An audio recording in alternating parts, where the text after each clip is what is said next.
ஆனந்தி, புதுக்கோட்டை அருகே கணவனை மனைவி கொலை செய்துவிட்டு நாடகமாடிய சம்பவம் பெரும் பரபரப்பை ஏற்படுத்தியிருக்கிறது.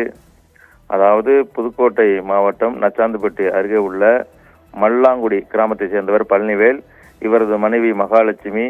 இவர்களுக்கு 2 மகள்கள், செல்வி மற்றும் சாரதா ஆகிய 2 மகள்கள் உள்ளனர். இந்த நிலையில் அவர்களுக்கு அவ்வப்போது தகராறு ஏற்பட்டு வந்திருக்கிறது. கடந்த 50 நாட்களுக்கு முன்பு மகாலட்சுமிக்கும் கணவர் பழனிவேலுக்கும் தகராறு ஏற்பட்டதாக கூறப்படுகிறது. இந்த நிலையில் மகாலட்சுமியை கண்டித்த கணவனை மகாலட்சுமி ஆத்திரமடைந்து கணவன் பழனிவேலை அடித்து கொலை செய்துவிட்டு வீட்டிலே அருகே உள்ள கழிவறை பின்புறம் குழி தோண்டி புதைத்து வைத்துள்ளார். இதற்கு அவரது 2 மகள்களுமே ஆதரவாக இருந்ததாக தெரிகிறது. பின்னர் உறவினர்களிடம் பழனிவேலுக்கு கொழுப்பு கட்டியிருப்பதாகவும் அவர் கோயம்புத்தூரில் உள்ள தனியார் மருத்துவமனையில் சிகிச்சை பெற்று வருவதாக எல்லாரையும் நம்ப வைத்திருக்கிறாங்க.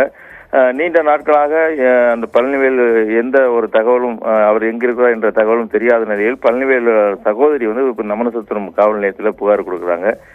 அதன் அடிப்படையில் சம்பந்தப்பட்ட அதாவது மகாலட்சுமி மற்றும் அவரது 2 மகள்களையும் அழைத்து விசாரணை செய்த போது அடித்து கொலை செய்திருப்பது தெரிய வந்தது. இதையடுத்து நமனசத்திரம் காவல்துறையினர் மற்றும் திருமய வட்டாட்சியர் ஆகியோர் இணைந்து தற்போது இந்த புதைக்கப்பட்ட இடத்தில் அவர் உடலை தோண்டி மருத்துவ குழுவில் பிரேத பரிசோதனை செய்து இருக்காங்க. அதாவது கணவனையே அடித்து கொலை செய்து விட்டு இது போன்ற மருத்துவமனையில் இருப்பதாக உறவினர்களை ஏமாற்றிய சம்பவம் பெரும் பரபரப்பை ஏற்படுத்தியிருக்கிறது.